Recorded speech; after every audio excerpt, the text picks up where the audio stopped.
The air was thick with tension, the silence heavier than any scream. Holly's breath hitched as she yanked at the metal cuffs, her wrists burning against the cold steel. The slow, mechanical whir of the platform beneath her sent chills up her spine. She was turning, rotating, forced to face them all. Figures emerged from the darkness, stepping into the flickering industrial light, one by one. Shadows first, then faces. Kevin, Mark, Jack, Austin, more. Their eyes cut through her, some wide with disbelief, others dark with fury. The weight of their stares pressed against her skin, suffocating. No, no, no, no. Her pulse pounded in her skull. Her mouth went dry. She yanked at the cuffs again, harder this time. This isn't happening. This can't be happening. Then she saw him.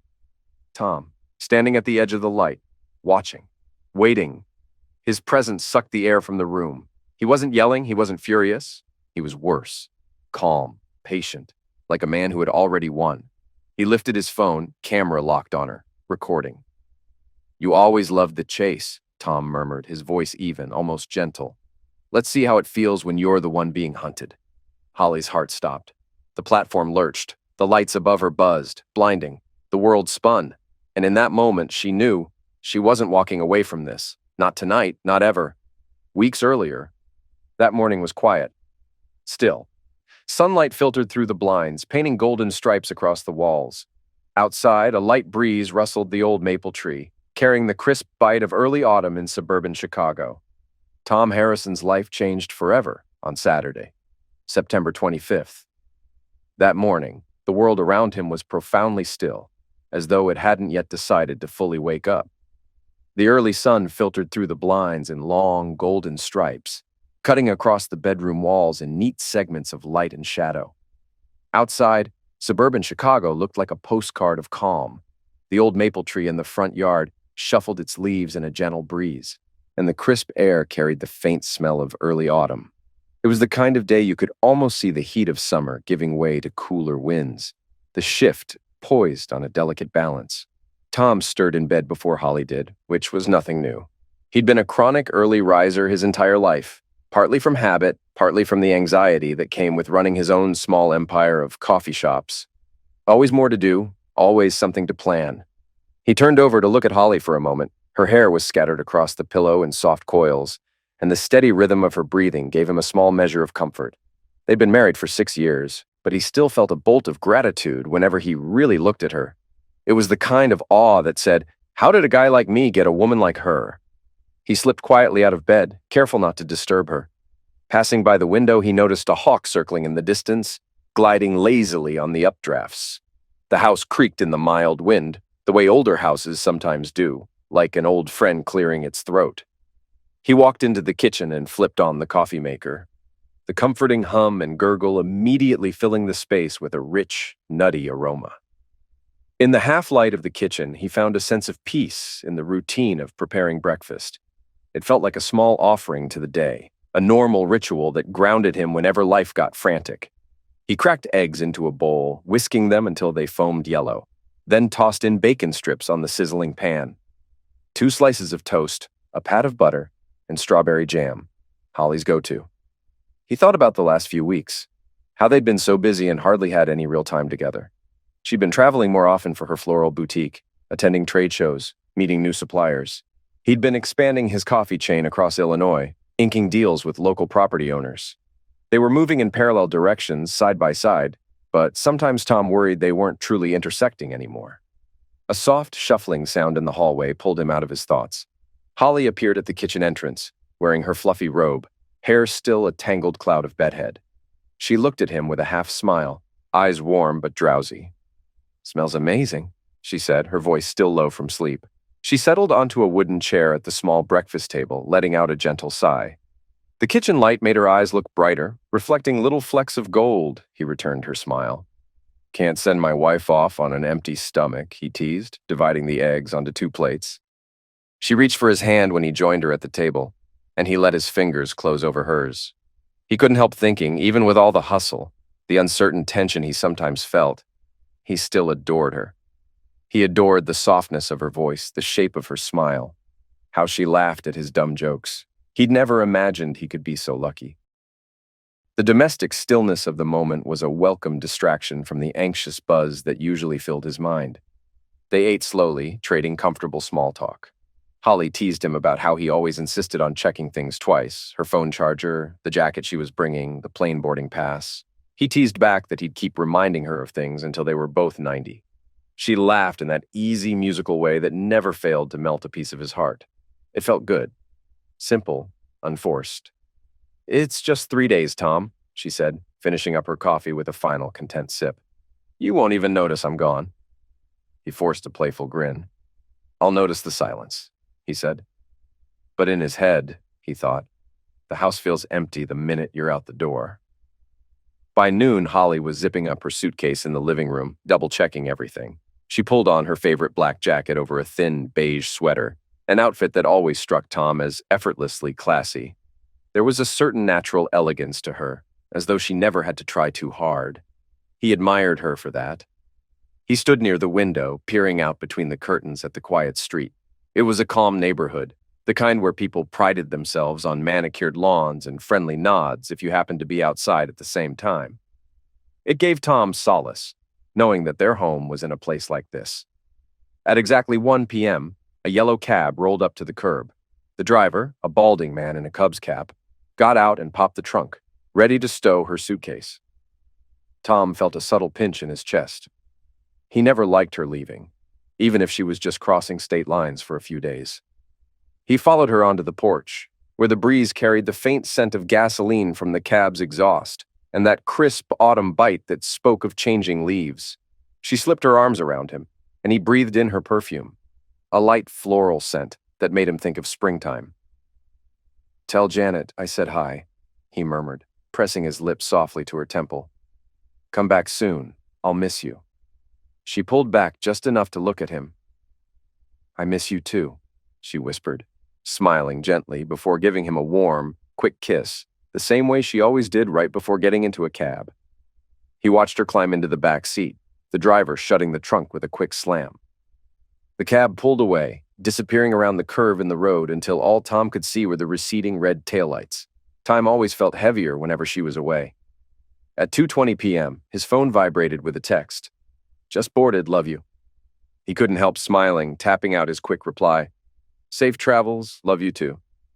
The day stretched out in front of him like a barren field. Without her bustling around or even just the soft hum of her presence, the house felt unnaturally quiet. To kill time, he went to the garage, his sanctuary of sorts, where he kept tools, spare parts, and random gizmos from his coffee shops. He flipped on the radio, tuning it to Chicago's finest rock, letting the music spill into the dusty, sunlit space that smelled faintly of oil and sawdust. As he sorted through an old box of bolts, he found himself humming along to a familiar tune. He felt strangely content, imagining Holly settling into her seat on the Amtrak train, maybe ordering coffee from the snack car, probably flipping through a fashion magazine or checking out new flower trends on her phone. Then, the DJ's voice interrupted the music, cutting in with a jarring sense of urgency. "Breaking news, at approximately 4 p.m., an Amtrak Empire Builder passenger train derailed near Joplin, Montana. Early reports confirm multiple injuries and fatalities." Tom's hand froze mid-movement, a handful of bolts slipping from his grip, clattering onto the concrete floor like tiny metallic raindrops. His heart gave a violent lurch. He could almost hear the blood rushing in his ears. That was her train. "Oh, God." The words tumbled out in a shaky whisper. His brain spun in frantic circles. He patted himself, searching for his phone, found it in his back pocket, fumbled to unlock it, almost dropped it. 1 ring. 2 rings. Voicemail. He tried again, heart hammering so hard he could feel the throb in his throat. Again, no answer. A 3rd attempt, straight to voicemail. Finally, he sent a terse text. "Holly, call me, now." He stared at his phone, the seconds ticking by in excruciating slowness. Then the screen lit up with a new text. Holly. His heart clenched. He almost didn't want to look, terrified of what it might say. "I'm fine. I made it." He let out a trembling breath, relief rushing through him, but that relief was short-lived. It was replaced almost immediately by an unsettling tingle of confusion. He read it again and again. The words looked wrong. They didn't match reality. "She made it?" He breathed aloud, eyebrows knitting together. That didn't make sense.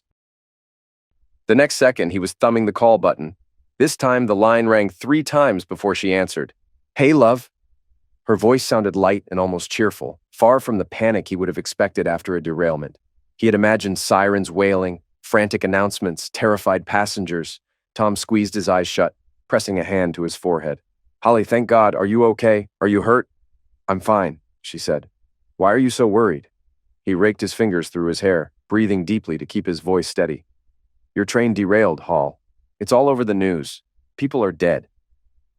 There was a brief pause. Over the faint crackle of the call, he heard her inhale sharply. "Oh," she said, voice unsteady for half a second before she regained control. "I missed it. I ended up catching the next train, so I wasn't there." Tom leaned against his workbench, letting the radio's background chatter drift into a meaningless buzz. The edges of his vision blurred. "Jesus, you scared the hell out of me." But even as relief washed over him, an odd sense of disquiet tugged at his gut. Something wasn't adding up. She had texted him at 2:20 p.m. to say she'd boarded. That was precisely when the Empire Builder left the station. If she'd missed the original train, why send that text? The timeline smelled off, and the sinking feeling in his stomach told him so.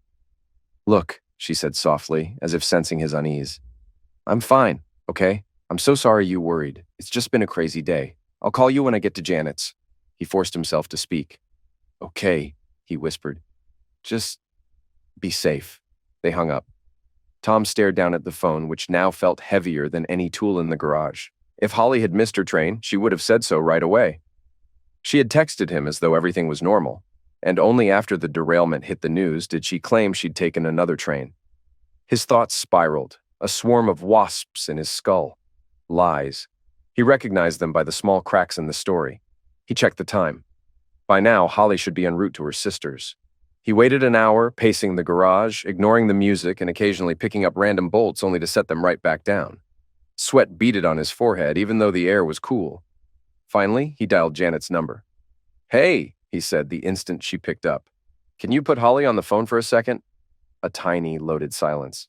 "Oh, she's in the shower right now," Janet said, her voice a practiced casualness that set off alarms in Tom's mind. "I'll let her know you called." Tom stared hard at a stain on the concrete. His knuckles tightened around the phone. She was lying. "Right," he managed. "Thanks." He ended the call. The phone's screen went dark, reflecting his own face back at him, twisted in confusion, and a hurt that was beginning to churn into anger. Janet was covering for Holly, and he had no clue why. His stomach lurched. The first unwelcome thought burned its way in. She's cheating. The possibility slashed through him like a jagged blade.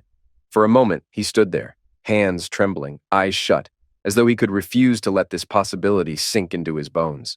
But it was too late. The suspicion was there now, an uninvited guest that refused to leave.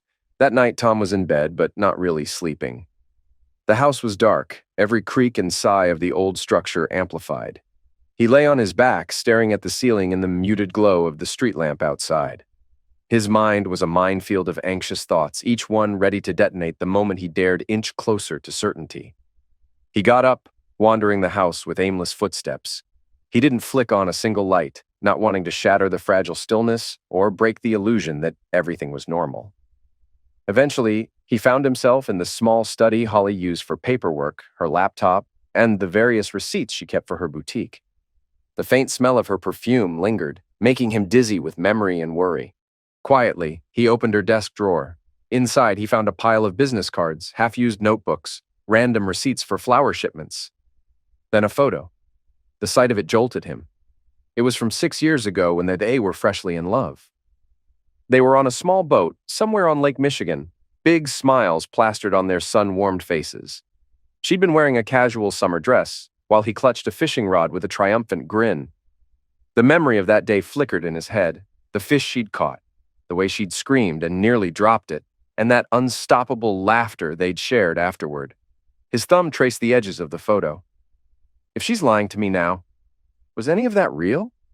His chest felt tight, like the air was too thick. Holly had always been private about her past, especially the tougher parts. He recalled the first time he met Janet and learned about Holly's childhood, bouncing between foster homes, never truly settling. He'd done everything in his power to show her she was safe with him, that she was valued and loved. He had built a life that he hoped would make her feel secure. But maybe that wasn't enough. Maybe there was a hole in her heart he could never fill. Squeezing his eyes shut, he tucked the photo back where he found it and trudged out of the study. The house felt colder than ever. He found himself remembering how they met. It had been on a dating app, ironically. He was in his early 40s, single and too busy with his expanding coffee business to invest real time into social life. A friend had nudged him to try the app just for fun, bragging about how he'd met his own girlfriend online. Tom scoffed at first. He didn't like the idea of scrolling through profiles. But one rainy night, bored in his quiet apartment, he gave in. Days later, Holly's message popped up. "Hey there. Looks like we're a perfect match." He remembered reading that and feeling an unexpected spark of hope. They'd clicked so quickly, both ambitious, both lovers of small businesses, both crazy about the Chicago White Sox. They bonded over a love of fishing, sharing silly stories of near misses and the one that got away. 6 months after that, they were married, celebrating on Oak Street Beach, letting the water soak their ankles as they pledged their lives to each other. It had felt spontaneous and intense, something that told him, this is it. She's the one. They picked a suburban area, Hinsdale, with its quiet streets, leafy trees, and that sense of community that city life often lacks. For a while, everything was a dream. He found success in his coffee shops. She opened a floral boutique that thrived. And if she was sometimes cautious, sometimes closed off about her past, he didn't push. He had enough love for them both, or so he believed. 3 years passed in a blur of hectic business expansions and long flights for her flower sourcing trips. Time became slippery. They rarely had a night off together. When they did, it felt rushed, overshadowed by the knowledge that soon one of them would be gone again. Tom started doing things, buying cars, planning luxury vacations, anything to keep that spark alive. He wanted to show her that she deserved every nice thing life had to offer. The day he bought the Aston Martin for himself and the Jaguar for her stood out. She'd hopped out of her taxi, saw the glossy new Jaguar in the driveway, and her eyes practically lit up like a fireworks show. The memory of her running her hand along that hood, eyes dancing with excitement, still brought a slight smile to his face, even now. They'd driven off into the night, blasting music on the highway, city lights flashing around them. It was freedom, pure adrenaline, the two of them side by side, unstoppable in their chase for success and thrill. But little changes crept in, like drops of dye in clear water, gradually coloring everything. Holly cut her hair short, after years of proclaiming she loved her natural waves. She started wearing more daring clothes, talking about wilder nightlife in the cities she visited, sharing half-finished anecdotes about clubs he'd never heard of. She bought new lingerie, introduced more playful elements into their bedroom, which at first excited him, but sometimes he felt like he was watching a different woman. She was searching for something. He just didn't know if it included him. A week ago, they had one of those quiet nights at home. Tom remembered sitting on the couch, swirling ice in his whiskey glass, feeling strangely distant despite being physically next to her. She leaned on his shoulder, scrolling through something on her phone. "Look at this bouquet," she said casually, flipping the screen around to show him a photo of wild peonies, a massive arrangement that looked like something from a glossy magazine. He nodded, making a soft sound of approval. He'd always found her passion for flowers beautiful, like she was taking pieces of nature and giving them to people in small, fragrant bundles of joy. But as his gaze flicked to the top of her screen, he noticed something else. That old dating apps icon, tucked among her other apps. A chill threaded down his spine. "You never deleted it?" he asked lightly, trying to keep his tone casual as he handed her back the phone. Inside, he was reeling. Why was that still there? She glanced at the screen and let out a short laugh, brushing off the question with ease. It's just a souvenir, you know. Our relationship started there. I haven't even opened it in forever. Guess I'm sentimental, or just lazy about uninstalling." She scooted closer, placing a quick kiss on his jaw. "I blocked my account ages ago," she said softly. "I already found what I was looking for." A sweet answer, one that should have comforted him, and maybe it did, a little, in that moment. But 3 nights later, he couldn't stop thinking about it. He told himself not to be paranoid. Yet every time she picked up her phone, he fought the urge to see if she was thumbing through that app. He never asked her again, too afraid of sounding like the jealous husband. He believed they were happy. He wanted them to be happy. Then came Saturday, September 25th, a day that began so peacefully. Holly left, the Amtrak train derailed, and she claimed she hadn't been on it. The phone calls with Janet confirmed they were lying about something. Tom's suspicion was now a living, breathing thing, clawing at his insides. He sat in the living room that evening, the lights turned off, the half-melted ice in his whiskey glass reflecting the faint glow of the street outside. He'd never felt so alone. The TV murmured in the background, some news channel continuing coverage of the derailment. Words like fatalities, investigation, and rescue operation drifted through the still air, each one a punch to his gut. The fact that Holly had lied about being on that train weighed on him more heavily than the tragedy itself. He tried to piece together her possible reasons. A conference for her floral business, a secret trip with friends. No, none of that explained the complexity of her cover-up. She told him she'd boarded at 2:20 p.m., but then used the derailment as an excuse for missing that very train. Janet was covering for her, lying that Holly was in the shower. If it was something harmless, why hide it? Every logical route pointed to one conclusion he didn't want to face. She was with someone else. Tom swallowed back the surge of nausea. The idea of Holly in another man's arms was unthinkable, but it had invaded his reality like a parasite. He refused to lose her without a fight. But how could he fight something he couldn't see? He had to know the truth, whatever it was. He didn't sleep that night. He dozed off once or twice, jolting awake every time he pictured Holly walking into a hotel room with a stranger or meeting someone at a bar in some distant city. By the time the sky began to lighten, he was done. The ache in his muscles was overshadowed by a sharper pain in his chest. In the morning, footsteps sounded on the porch. He shot upright and rushed to the foyer. Through the frosted glass, he could see the shape of a taxi. Holly was back, earlier than he expected. He braced himself, forcing a smile onto his face as she opened the front door. A wave of cold air accompanied her, along with the faint city smells from outside, fuel exhaust and drying leaves.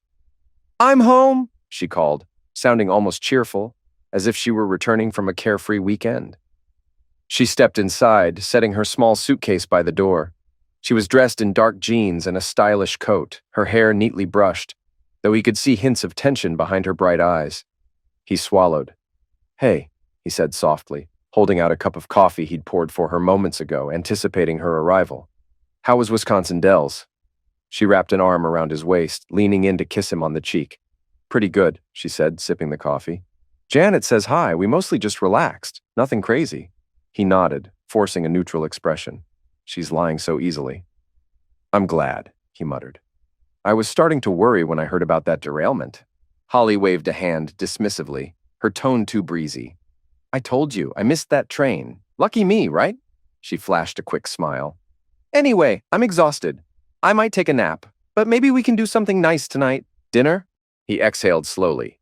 Despite his swirling thoughts, there was a push inside him urging him to play along, to keep the peace. "How about Boca?" he offered, naming one of her favorite spots in the city. A place with chic decor, refined dishes, somewhere you could dress up and pretend everything was perfect. Her eyes lit up. "You always know how to make me feel special. Sure, let's do it." That evening, Tom dressed in a dark sweater and slacks, while Holly wore a sleek black dress, fitted enough to showcase her figure without being flashy. They took the Aston Martin, cruising along the highway toward the restaurant. For a short while, there was a semblance of normalcy. They chatted about future travel plans. She told him about a new flower variety she wanted to import from Europe. He talked about a promotional idea for his coffee shops, seasonal pumpkin spice lattes, maybe a new line of artisanal pastries. Inside Boca, they were greeted by the low hum of conversation and the gentle clink of glasses and cutlery. The lighting was warm, and the fragrance of fresh herbs and spices drifted from the open kitchen. They talked about inconsequential things over dinner. Funny memes, the new Netflix show everyone was raving about.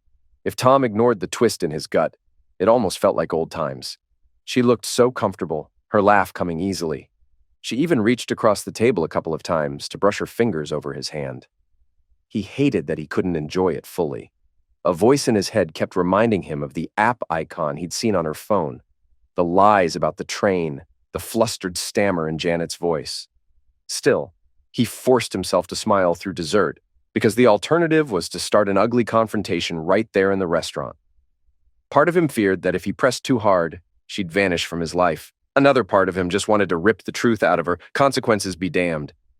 After dinner, they returned home. The air had turned chillier, a subtle sign that summer was firmly behind them. Holly paused at the front door, turning to Tom with a warm, playful smile. "You're not tired yet, are you?" she asked in a teasing tone, a sparkle in her gaze. He swallowed, the conflicting surge of desire and doubt tangling in his chest. "Not if you're not," he said, curling an arm around her waist. In a sudden move, he scooped her into his arms, and she gave a delighted yelp of surprise, laughter spilling into the night air. It felt good, even if it was overshadowed by the knowledge that something was wrong. Inside, the house welcomed them with its familiar hush. They ended the night in a tangle of sheets where she was all soft laughter and heated whispers against his skin. Yet even in those intimate moments, Tom sensed a distance lurking behind her kisses, like she was there, but part of her mind was already somewhere else. The next morning, the clock showed 7:30 a.m. when Tom dragged himself out of bed, leaving Holly still dozing. He walked into the kitchen, turned on the coffee maker, and stared at the swirl of steam rising into the air. The day's possibilities weighed heavily on him. He could pretend none of this was happening, or he could find out the truth, no matter how painful. The decision was made for him when he glanced at the table, where Holly had left her phone to charge. As if pulled by a magnet, he stepped closer, half tempted to check, but the desire warred with his better judgment.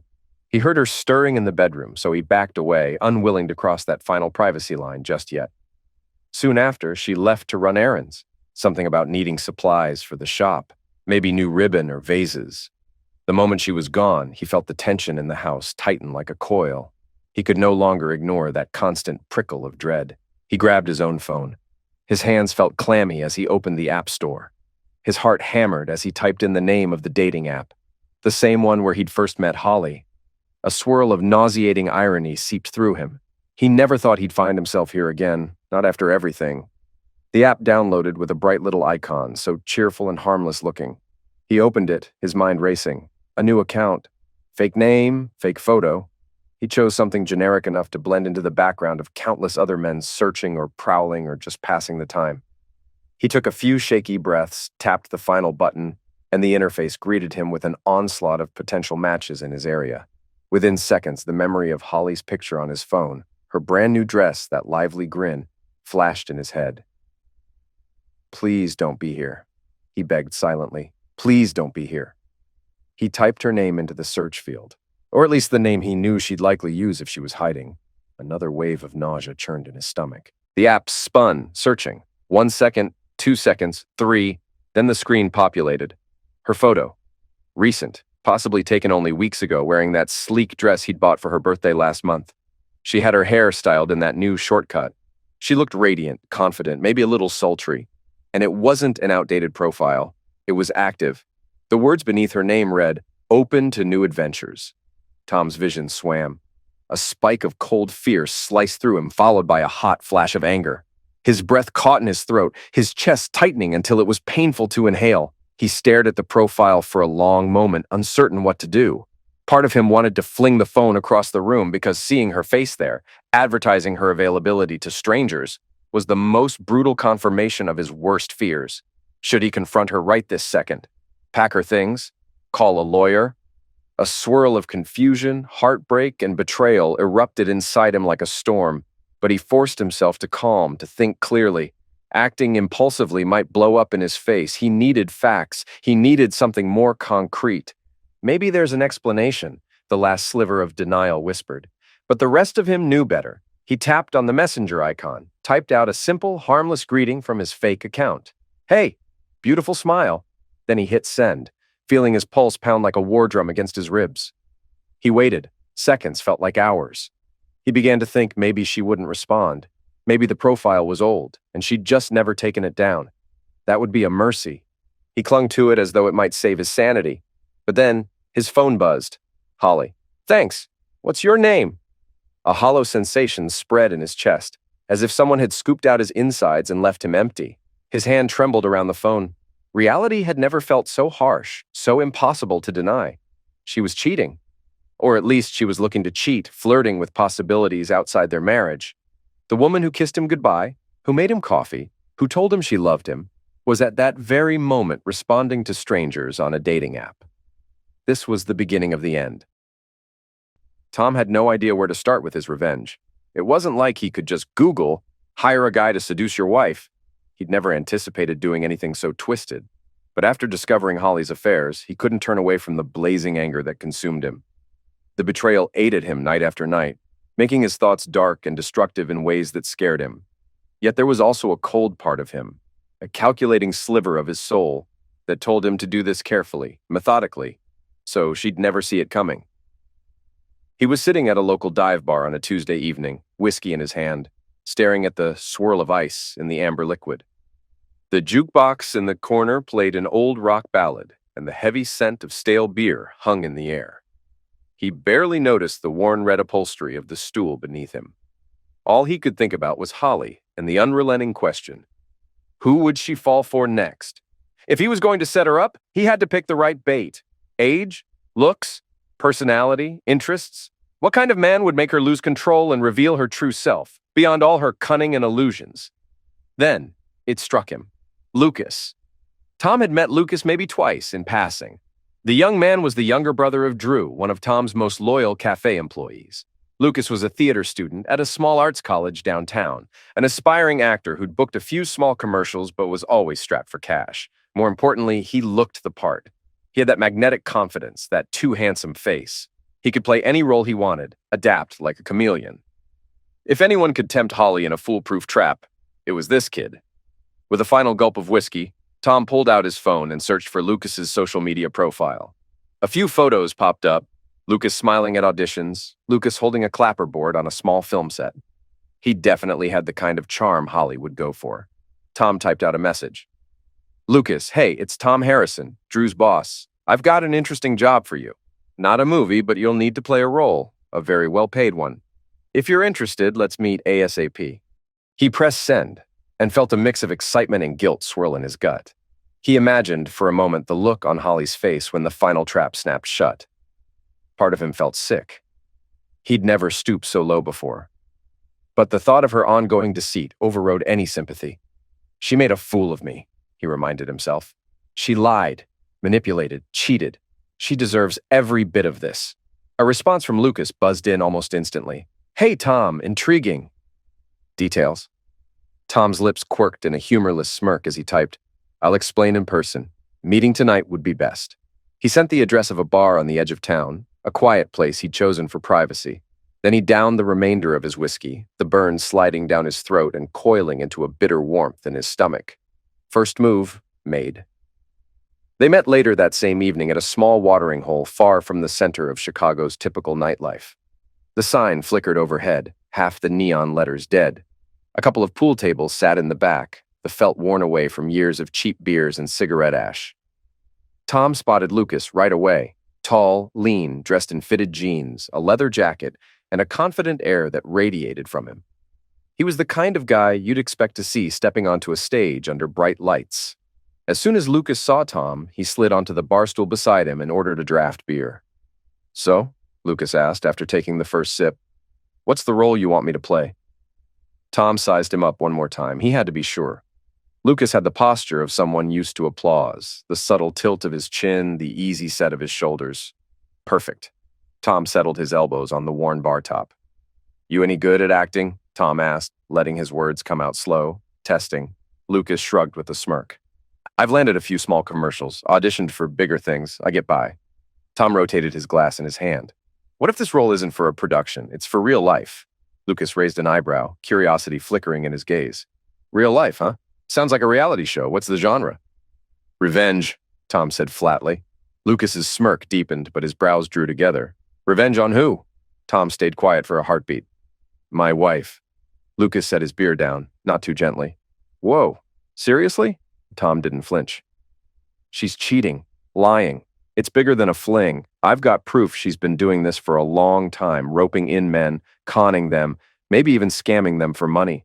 I want to trap her so thoroughly that she can't wriggle out with any more lies. Lucas looked a bit shell-shocked. He exhaled slowly and asked, why go this far? You already know she's sleeping around. Why not just divorce her? Tom's jaw clenched as a wave of bitterness coiled in his gut. Because I don't want her to spin some sob story. I don't want her version of the truth to ruin me.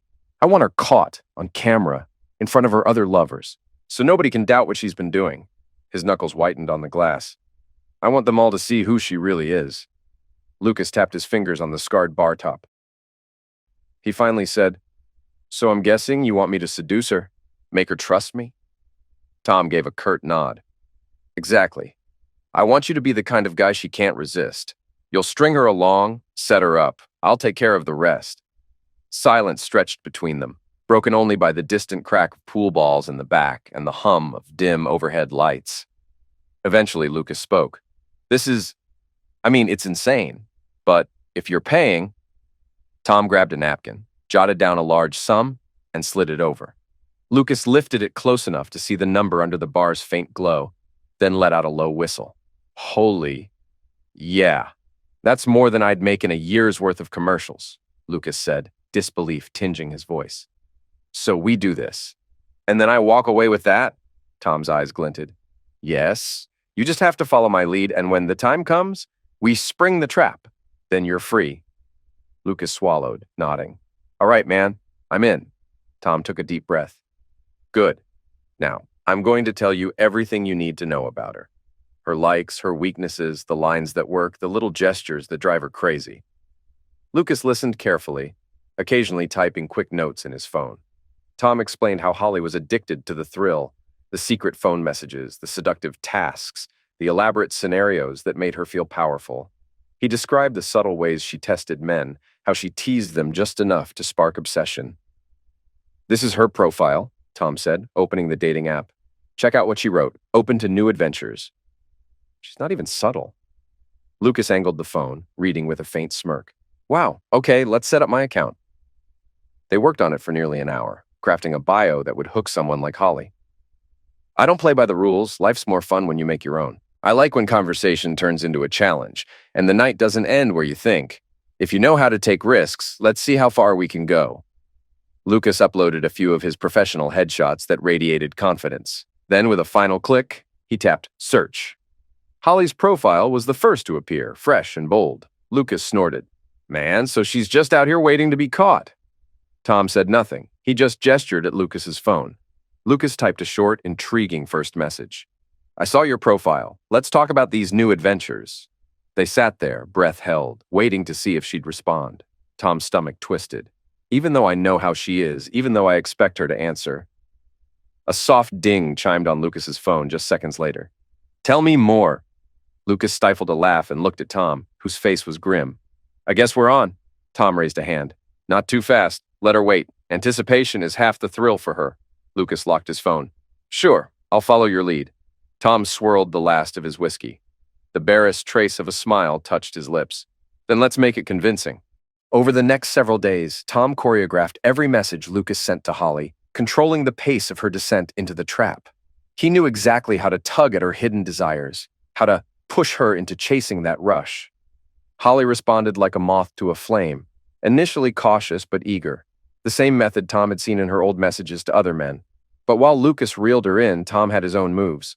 At home, Holly continued to act like the devoted wife, cooking dinner, asking about his coffee shops, smiling at him across the dining table. She had no idea he was engineering her biggest downfall. One night, they were having rosemary roasted turkey for dinner, the savory aroma filling the kitchen. Tom carefully sliced into the meat, but his mind was miles away, remembering the notifications he'd seen on Lucas's phone. Holly had sent 4 messages in the last hour alone. She was completely hooked. Holly casually asked, How are things at the cafes? Didn't you say you had trouble with a barista stealing cash last month? He chewed slowly, forcing his voice to stay level. Yeah, we caught him. He gave the money back, but I let him go. Once trust is broken, it's over. Her eyes flicked to him at the word trust. A faint tension crossed her face before she smoothed it over with a tiny shrug. Makes sense. Sometimes lies deserve consequences. A faint buzzing against the table startled them both. Holly's phone. She glanced at the screen and Tom watched her expression shift, just for half a heartbeat, the corners of her lips twitching in excitement. She locked the phone, turning her attention back to him, a practiced mask of innocence. Work? He asked with mild interest. She tucked a strand of hair behind her ear. Yeah, nothing urgent. Tom smirked into his whiskey glass. Sure. Inside, his anger simmered. She's lying to my face, texting her new fling right here at the dinner table. Still, he forced a smile. He wanted to see how far she would go. One morning, after Holly left for a salon appointment, Tom opened her laptop and clicked on the keylogger he'd installed. Every keystroke she'd made was listed there. Usernames, passwords, secret accounts. He logged into her personal messages. This is going to hurt, he thought grimly. It did. He read through conversations with multiple men, guys in different states and different walks of life. She told them she was trapped in a loveless marriage, that Tom was cold and distant, or that she was on the verge of divorce. She even implied he was abusive to gain their sympathy. Tom trembled with rage. He kept scrolling, determined to see the full extent of her deceit. She asked some men for money, weaving sob stories about her business. Tom discovered her boutique had gone under nearly a year ago. She'd never told him. She'd let him believe she was still traveling for floral conventions while it had long since dissolved. She'd been living off him and scamming random men for extra cash. Tom stared at the screen, breath ragged, and downed half a tumbler of whiskey in one go. She's not just having fun, she's a professional manipulator. He felt sick to his stomach, every love note or seductive text like acid burning through him. But beneath the nauseating pain, a grim determination formed. She wants a game. We'll give her one she'll never forget. That night, Tom and Lucas met again in the same bar. Lucas looked tense, churning a coaster between his fingers. Man, I gotta say, I'm starting to see a pattern. She's into it. Big time. Tom's gaze was cold. She's hooked on the thrill. She'll keep going until she destroys herself, or until we do it for her. Lucas exhaled, setting the coaster down. All right. Then what's next? Tom slid his phone across the table. Send her this, he said. On the screen was a typed message. I want you to do something for me, something that proves how far you'll go. Write my name in red lipstick on your inner thigh. Take a picture. Keep it there all day under your clothes. Let me know you're thinking of me, even if everyone around you has no idea. Lucas squirmed. She'll do it. Tom's lips twisted into a bitter smile. She'll do anything for that rush. Lucas typed the message, hit send, and set his phone down. We wait? Tom gave a grim nod. We wait. The next day, Holly was having coffee with her sister Janet, who had been increasingly vocal about Holly's reckless behavior. They were at a busy cafe near Janet's home, sipping lattes. Janet's toddler was with the sitter, so for once she had an hour of peace. Holly's phone buzzed on the table, the screen lighting up with a single name, Lucas. She snatched it quickly, smiling the kind of smile Janet recognized all too well. Anticipation. Holly read his instructions and practically beamed with excitement. Janet sighed, voice hushed. Holly, I've tried to talk to you about this. I know you like the chase, but what if Tom's already suspicious? You can't juggle men forever. Holly shrugged, not even looking up. Tom? He's blind to this stuff. He trusts me. He's not stupid, Hall, Janet insisted. You're playing with fire. You think you're in control, but someday... Look, Holly cut her off. I appreciate the concern, but I'm not stopping. If it were that big a deal, Tom would have confronted me by now. He's as clueless as always. Holly pushed back from the table and stood up, phone in hand. Be right back, she said, heading for the restroom. Janet watched her go with a pit in her stomach. She had covered for her sister once or twice, but this was bigger, darker. Holly's going off a cliff, she thought, and I can't stop her. Holly disappeared into the bathroom. Moments later, she emerged with a slight flush on her cheeks, that phone clutched tight. The expression on her face told Janet she'd done exactly what Lucas wanted. At home, Tom waited. He was in the living room, phone in hand, when it buzzed. A text from Lucas. No words, just a photo. Tom's heart pounded as he opened it. Holly's bare thigh with Lucas scrawled in crimson lipstick, right near the hem of her skirt. The shot was erotic and shameless. Tom forced himself not to hurl the phone across the room. She's that far gone. His chest felt like it might burst with both rage and sorrow, but he'd come too far to turn back now. Time to up the stakes. He typed a simple reply to Lucas. Phase 2, make her do something even bigger. The more Holly got dragged in, the more reckless she became. The subtle caution that once kept her from getting caught evaporated. Her text to Lucas arrived at all hours, even while Tom was in the same room. She started forgetting to hide her phone screen. She was itching for bigger thrills. Tom recognized the pattern. She's itching for the next challenge. So he planned one that was nearly impossible for her to refuse. Bold, shocking, humiliating. He had Lucas send. I want you to record a private video for me. Show me exactly how you think about us, what you imagine when you're alone at night." Holly replied within minutes, a string of flirty messages. "I love where your mind goes. Tell me how you want it."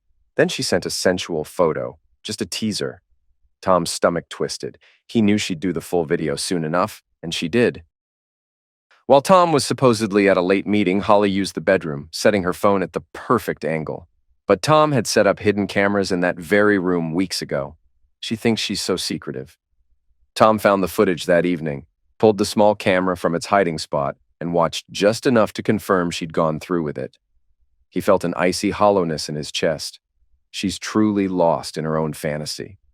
That was the moment he decided to go all in.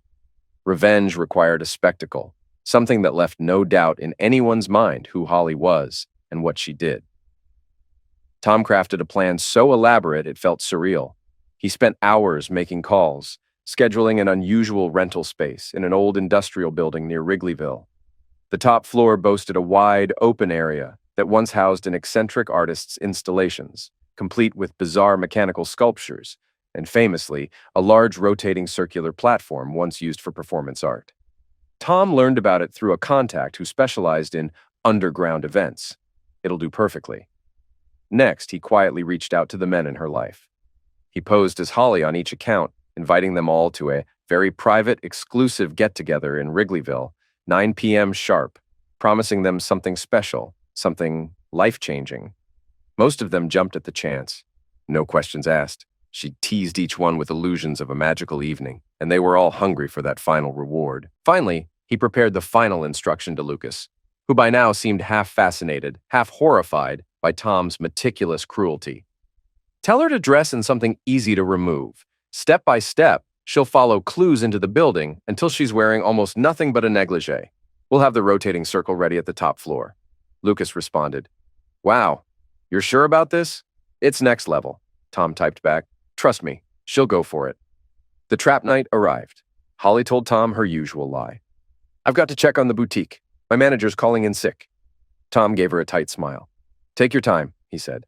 "I'll probably just watch a game and crash early." She threw him a quick wave and darted out, barely hiding her excitement. The second the door closed, Tom exhaled. Showtime. An hour later, under the glow of streetlights, Holly's taxi pulled up to a brick building in a quiet area near Wrigley Field. The old sign above the door was half rusted, left over from when it was an art studio. She checked her phone. A message from Lucas read, "Come upstairs. Leave me a trail of what you're wearing. I want to follow the pieces like breadcrumbs so I can find you waiting." Holly felt a surge of adrenaline. She slipped off her gloves right in the stairwell, leaving them on a lower handrail. She left her shoes on separate steps, one on the third step, another on the fifth, her bare feet lightly padding on the cool concrete. The building was mostly dark, save for a faint glow coming from above. Her phone buzzed again. "Now your stockings, then your blouse, then your skirt." She obeyed, a grin twitching on her lips. She was down to a sheer, almost transparent negligee, excitement coursing through her. She couldn't wait to see Lucas's face when he realized how far she'd go. A man in black, wearing a half mask, met her at the top of the stairs. Silent, he gestured her forward into a cavernous, dimly lit space. The only prominent light came from a large circle in the center of the floor, a mechanical platform chest high with metal railings around it, reminiscent of some bizarre carnival ride. Surrounding the circle, flickering industrial lights cast dramatic shadows on the walls. The place smelled faintly of dust and old metal. Holly approached, heart pounding. "Lucas?" she called softly, half expecting him to pull off the mask. The man said nothing, just pointed to the rotating platform. She noticed it had handcuffs attached to the metal bar that curved over the top, like a bizarre performance piece. Instead of feeling alarmed, Holly felt a wicked thrill. "This is insane and I love it." She climbed onto the circle. The man gently guided her wrists to the cuffs, locking them in place above her head and slightly behind so she couldn't easily maneuver out. She let out a shaky laugh, half from excitement, half from adrenaline. "I've never done anything like this," she murmured, "but I'm game." The man stepped back, leaving her there in the ring of light, her sheer lace negligee leaving little to the imagination. For a moment, nobody spoke. Then the platform whirred softly, shifting under her weight, rotating in a slow circle. She felt a flush spread across her face. "Okay, so he's going to come out and see me like this." Suddenly, A bright, harsh spotlight snapped on from above, aimed right at her eyes. She squinted, letting out an involuntary cry of surprise. "Hey, that's too bright!" She blinked, disoriented by the glare. A figure stepped forward through the shadows, and as soon as she saw him clearly, her heart seized in her chest. It was Tom. His face was stony, unreadable. The overhead spotlight showed her husband's features set in an expression she'd never seen before, an icy malice that made her blood run cold. Holly felt her mouth go dry, panic surging like a jolt of electricity. "Tom!" she gasped, tugging at the cuffs. They rattled against the metal. Why are you here? Let me go!" He didn't budge. "Not yet!" She tried to twist her body, but the rotating circle kept her arms pinned overhead. "This isn't funny!" Her voice pitched higher. Fear fluttered in her stomach. "Take off these cuffs!" Tom stepped aside, and from the shadows more figures emerged, each illuminated by the rotating spotlight as the platform turned. Holly's pulse thundered. She recognized them. Kevin, Jack, Mark. Men she'd seduced with her lies. They all looked confused or furious or both. One by one, they came into the light. Kevin's eyes were full of hurt. "Holly," he croaked, "what the hell is going on? You said you wanted a special night, just me and you." Jack cut in, voice sharp. "No, she told me it'd be the two of us. She said I was the only one." Mark swore under his breath. "This is insane. Who are all these guys?" A few more emerged. Austin, Ben, Robin, faces flush with betrayal. All men Holly had juggled. They stared at her, chained in place, wearing almost nothing, on a rotating circle. Some looked disgusted, others in shock, others barely containing their rage. Holly's chest rose and fell in panicked gasps. "Please," she rasped to Tom, "untie me! This is humiliating. I can explain." Tom's voice was cold. "I bet you can. You've explained away everything else in your life, including me." He pulled out a phone, aimed its camera at her. The platform turned slowly, letting every man see her from all angles. "You love being the center of attention, don't you, Holly? Getting men to pay your bills, lying for money, spinning stories about your worthless husband. Let's hear it, since you're so good at talking." She swallowed hard, twisting her body. "Tom, you're scaring me." "Good." His lips curled into a cruel smile. He waved an arm at the men who were glaring at Holly. "Gentlemen, you all thought she was yours, right? The texts, the sweet promises, the sob stories about how miserable her marriage was." Kevin stepped forward, voice trembling with hurt. "You told me you needed money for your boutique. I gave you thousands." Jack spat. "You said you'd travel the world with me, leaving your jerk husband behind. You said you were about to file for divorce." Robin's hands balled into fists. "You said I was the only man you'd ever do adventurous things with. You sent me pictures like—" "Shut up!" Holly screamed, tears of humiliation brimming in her eyes. She tried in vain to cover herself. The negligee left almost nothing hidden. "Tom, stop this! Let me go and we can talk, please!" The circle whirred again, speeding up slightly. Tom's face hardened. "Talk? You love to talk, especially when you're weaving your lies. But tonight you're going to be honest for once." He pressed a button on his phone. A large projector screen flickered to life on the opposite wall, showing a collage of Holly's messages, sent to different men on different nights. The same lines repeated, the same manipulations.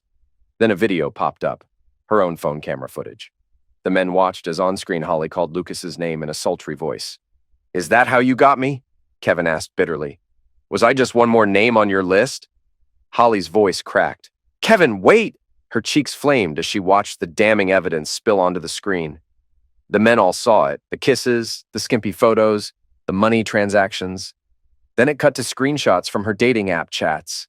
The illusions shattered like broken glass. "I loved you," Kevin whispered, tears welling. "I was going to propose. I gave you my mom's heirloom bracelet." Holly let out a broken sob. "Kevin, I never wanted—" She was cut off by an angry roar from Jack, who lunged forward as though he wanted to strike her. Another man pulled him back. Tom, recording all of it, stepped forward until the lens was practically in her face. "Confess!" he hissed. Holly was sobbing now, face blotchy, tears dripping onto her chest. I cheated. I'm sorry, okay? I used you. All of you. Are you happy now?" Tom's voice was a hiss of fury. "Speak up. They deserve the truth." She glared at him, raw hatred mingling with shame. "Fine. I cheated. I lied. I used you all for money. I liked it. I liked feeling in control." Her words tumbled out in a desperate rush. "I'm sorry, all right? Just let me go." Tom backed away, panning the camera across the group of men, capturing their reactions. Then he dropped his phone arm to his side. "That's enough." He reached for the lever that controlled the rotating circle, slowing it to a stop. Holly dangled there, breath heaving. "Tom?" she whispered. "What now?" Tom gave her a withering look. "Now, I'm done with you." He turned to walk away, leaving her cuffed. Some of the men, uncertain, looked at each other. Mark, who seemed horrified but also pained, took a step forward. "Dude, you can't just leave her like that." Tom shot him a glare. "Why not? She doesn't deserve mercy." Mark hesitated, empathy on his face. "I don't care what she did to me. You can't leave her like that. This is going too far." Suddenly, the tension snapped. One of the other men, big and broad-shouldered, advanced on Tom. "You're a twisted son of a bitch," he growled. "I don't condone her cheating, but this is torture." Tom stiffened, a sick wave of satisfaction curdling in his gut. "Call it what you want. I call it justice." The big man swung a fist at Tom. Tom tried to duck, but the blow caught his shoulder. Chaos erupted. Another man, who was equally angry at Holly, grabbed the big guy to pull him back. The scuffle escalated. Fists flew. Curses echoed. Holly watched in hysterical panic, twisting against the cuffs, shrieking, "Stop, please!" Eventually, two men pinned the big guy back, while Tom, breathing hard, straightened his jacket. The group stared at each other, tension sizzling in the air. "Let her out of the cuffs," Mark repeated, stepping between Tom and Holly. "I'm not leaving until she's free." After a tense moment, Tom scoffed, turning away with an air of chilling finality. "Fine. Let her loose if you want. I've got what I need." He glared over his shoulder at Holly, who was trembling, hair plastered to her tear-streaked cheeks. "And by the way, Holly," his voice was low, dripping with venom, "I filed for divorce this morning. I'll send the papers to your sister's place, or wherever the hell you end up." Holly's heart pounded, shock mingling with despair. "Tom!" But he was already walking away. He shoved open the heavy metal door and was gone, leaving the rest of them amid the swirling dust motes, the flickering projector screen still displaying fragments of her betrayal. Mark turned the wheel on the side of the apparatus and undid the cuffs. Holly collapsed into a sobbing heap on the cold metal floor of the circle, arms trembling. One of the men tossed her a discarded coat to cover herself, eyes brimming with both pity and anger. She could barely speak as they gathered around, some scowling, some too numb to talk. One by one, they turned and left, leaving her to realize the extent of the nightmare. She had chased danger and secrecy for so long, and never noticed the trap that had been slowly closing around her. Epilogue. The divorce.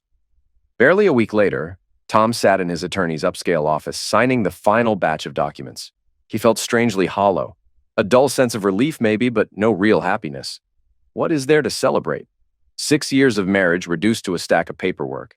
His lawyer, a middle-aged woman with sharp eyes and a crisp suit, flipped through the pages. "All right," she said, capping her pen. "We'll file these with the court. Given her actions, you'll have a strong case.